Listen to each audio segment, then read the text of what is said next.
Hello friends, welcome back to risk है तो इश्क है।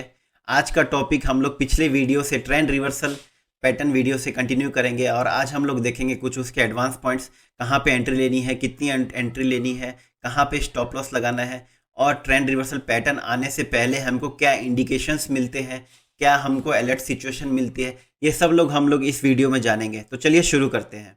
तो लास्ट वीडियो में हम लोग ये सब सीख चुके हैं कि ये डब्लू पैटर्न है, ये बॉटम वन है इसका, ये बॉटम टू है एंड इसको नेकलाइन बोलते हैं। तो हम लोग देखेंगे कि कैसे मूव होता है डब्लू पैटर्न।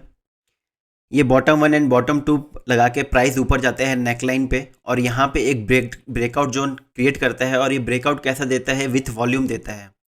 तो यहाँ पे एक ब्रेकआउट जोन क्रिएट होता है, यहाँ पे ब्रेकआउट देने के बाद ये कुछ इस तरीके से मूव करता है ब्रेकआउट जोन के बाद, और ये थोड़ा सा ऊपर जाके एक रिट्रेसमेंट आता है। तो ये हमेशा रिट्रेस ऐसा नहीं है कि हमेशा रिट्रेसमेंट आएगा, लेकिन मोस्ट ऑफ द केसेस में ऐसा होता है कि ये ब्रेकआउट देने के बाद यहाँ से एक रिट्रेसमेंट आता है। फिर रिट्रेसमेंट आने के बाद ये अपने प्रीवियस हाई जो कि ये है उसको क्रॉस करके ऊपर जाता है और हमारा इसमें अप ट्रेंड में कंफर्म हो जाता है। ये मैंने लास्ट वीडियो में बताया होगा कि अप ट्रेंड में ये low high, higher low and higher high का जब फॉर्मेशन करता है तब ये अप ट्रेंड में चला जाता है। तो आप देख सकते हैं कि ये यहाँ पे रिटेस्ट लेता है, यहाँ पे अब नेकलाइन एक सपोर्ट की तरह काम करता है और रिटेस्ट के बाद ये अपना प्रीवियस हाई जो होता है उसको तोड़ के ऊपर चल जाता है। तो देखते हैं कि इसमें मैं एंट्री कैसे लेता हूँ। तो ये मेरा ब्रेकआउट जोन था, यहाँ पे मेरी फर्स्ट एंट्री जाती है।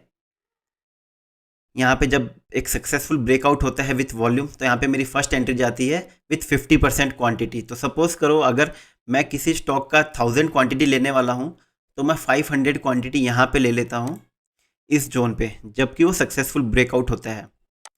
देन इसमें मैं स्टॉप लॉस कहाँ रखता हूँ, ये मेरा बॉटम टू एक स्टॉप लॉस मैं रख के चलता हूँ।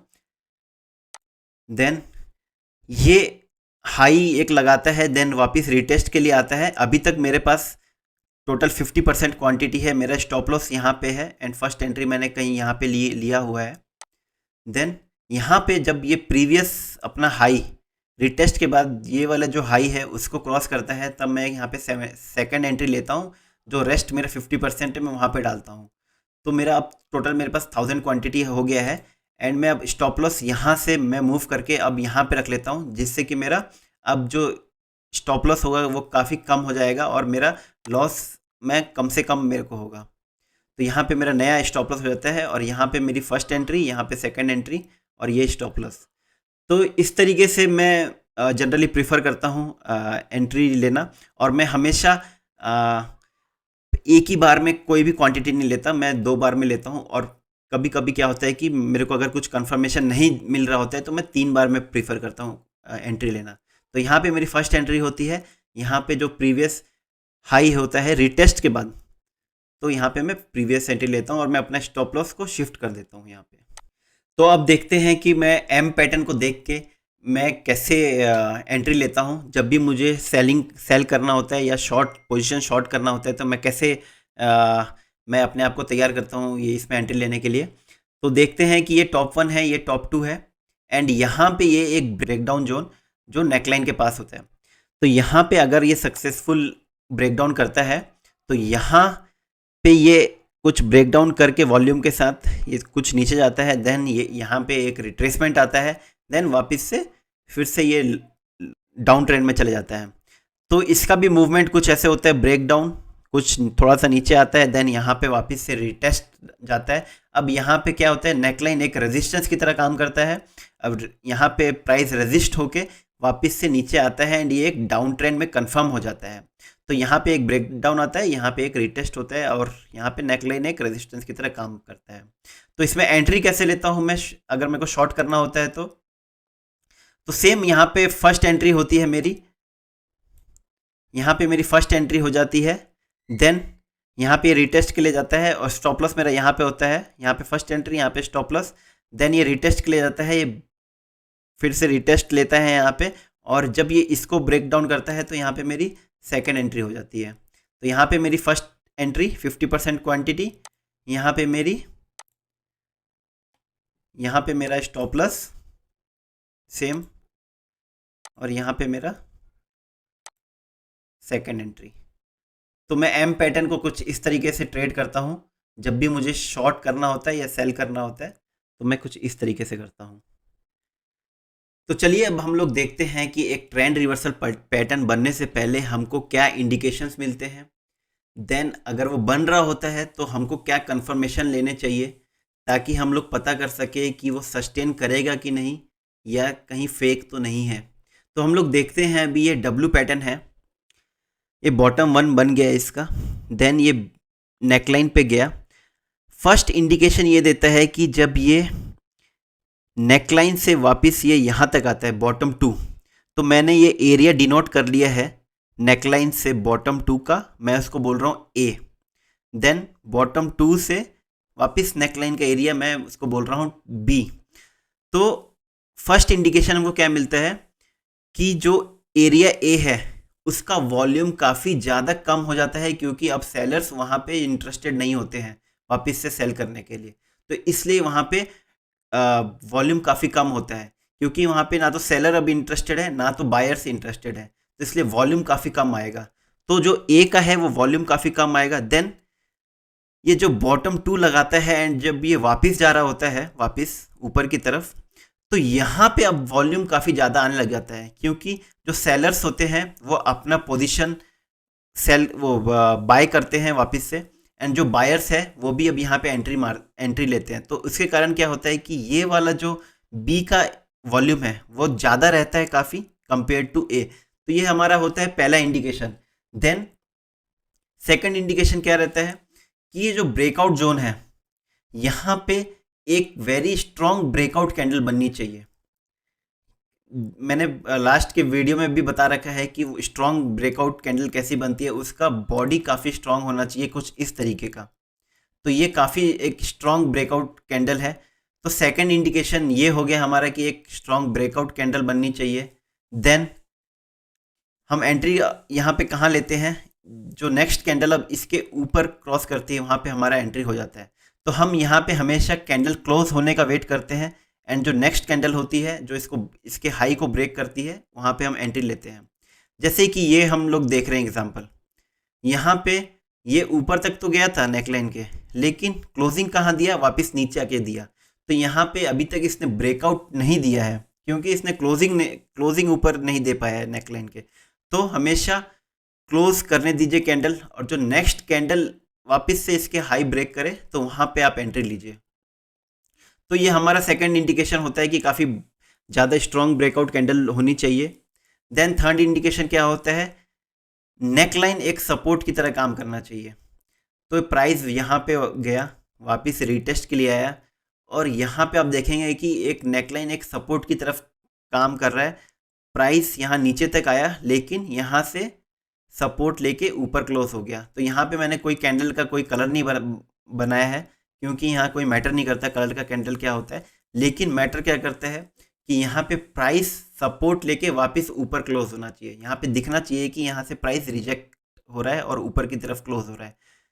तो यहाँ पे जो नेक्स्ट कैंडल फिर इसका हाई ब्रेक करेगी, तो ये कंफर्म हो जाता है कि अब ये डब्ल्यू पैटर्न बन चुका है और ये सस्टेन करेगा। तो हमने 3 पॉइंट देखे, पहला ए का वॉल्यूम कम होना चाहिए, बी का ज़्यादा होना चाहिए, सेकंड जो कैंडल है वो काफ़ी स्ट्रॉन्ग ब्रेकआउट कैंडल होनी चाहिए, थर्ड जो नेकलाइन है एक सपोर्ट की तरफ काम करना चाहिए। अब सेम चीज़ को हम लोग एम पैटर्न पे समझते हैं, ये कैसे काम करता है। सो प्राइस ने यहाँ टॉप 1 लगाया, प्राइस यहाँ पे वापस नेकलाइन पे आया, टॉप 2 लगाया, तो इस एरिया को मैं बोल रहा हूँ ए। देन टॉप 2 से वापस से जो नेकलाइन पे आया तो इसको मैं बोल रहा हूँ बी। तो यहाँ पे फर्स्ट इंडिकेशन हमको कैसे मिलता है, जो ये ए का एरिया है वहाँ पे वॉल्यूम काफ़ी कम आता है, क्योंकि यहाँ पे अब बायर्स इंटरेस्टेड नहीं होते हैं। तो जो ए का वॉल्यूम है वो काफ़ी ड्राई दिखने लग जाता है, बिल्कुल कम हो जाता है वॉल्यूम।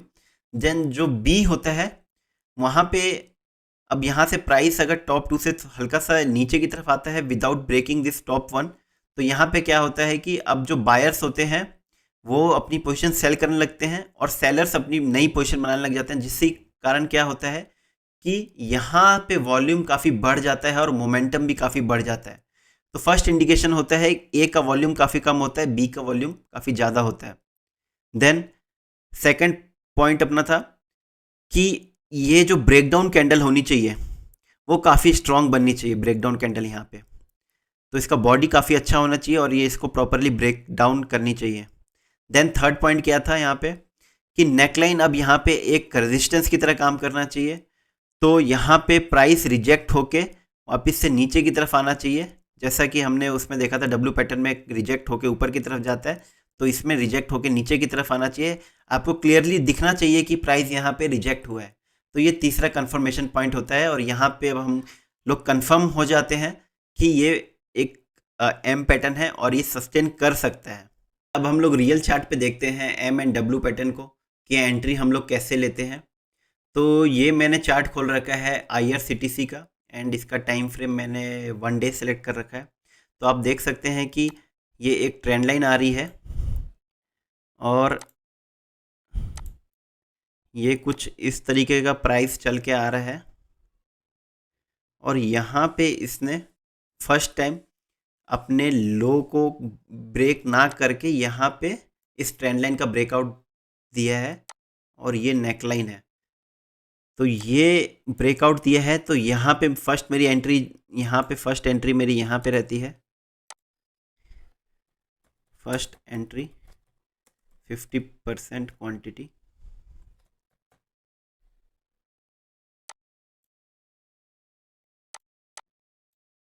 यहाँ पे मेरी फर्स्ट एंट्री रहती है 50% क्वांटिटी का। देन मेरा स्टॉप लॉस यहाँ पे रहता है इसके लो पे, ये मेरा स्टॉप लॉस रहता है डब्ल्यू का जो बॉटम 2 रहता है। देन ये प्राइस कुछ ऐसे गया, रिट्रेसमेंट लिया और वापस गया। फिर इस ये वाला जो हाई रहता है इसको जब प्राइस ब्रेक करता है, यहाँ पे इसने ब्रेक किया तो यहाँ पे मेरी सेकंड एंट्री रहती है।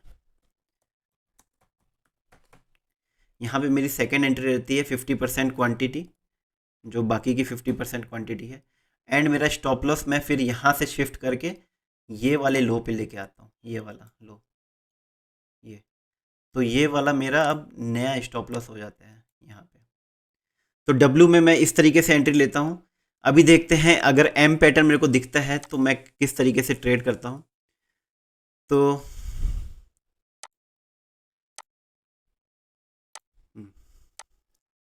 ये निफ्टी का चार्ट पैटर्न है और इसमें मैंने टाइम फ्रेम 1 डे ले रखा है। तो चलिए देखते हैं यहाँ पे डब्ल्यू पैटर्न कहाँ दिख रहा है। ओके, ठीक है। तो निफ्टी में आप देखिएगा कि प्राइस कुछ ऐसे ऐसे करके जा रहा था, ऐसे करके ये अब इसने ब्रेक ऊपर का लेवल का ब्रेकआउट नहीं दिया, इसने इस वाले हाई का ब्रेकआउट नहीं दिया और ये वहाँ से वापस आ गया। दैट मीन्स यहाँ पे मेरे को एम पैटर्न एक दिख गया। तो मेरी फर्स्ट एंट्री यहाँ पे हो जाती है, इधर मेरी फर्स्ट एंट्री हो जाती है।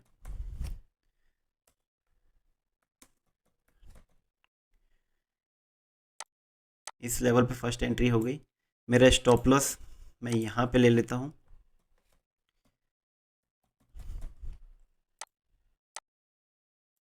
एंड ये अब क्या कर रहा है, ये यहाँ पे इसने वापस रिटेस्ट किया, वापस आया। तो जो अब ये वाला जो लेवल है जो रिटेस्ट होके वापस आ रहा है, तो यहाँ पे मेरी सेकंड एंट्री हो जाती है इस लेवल पे।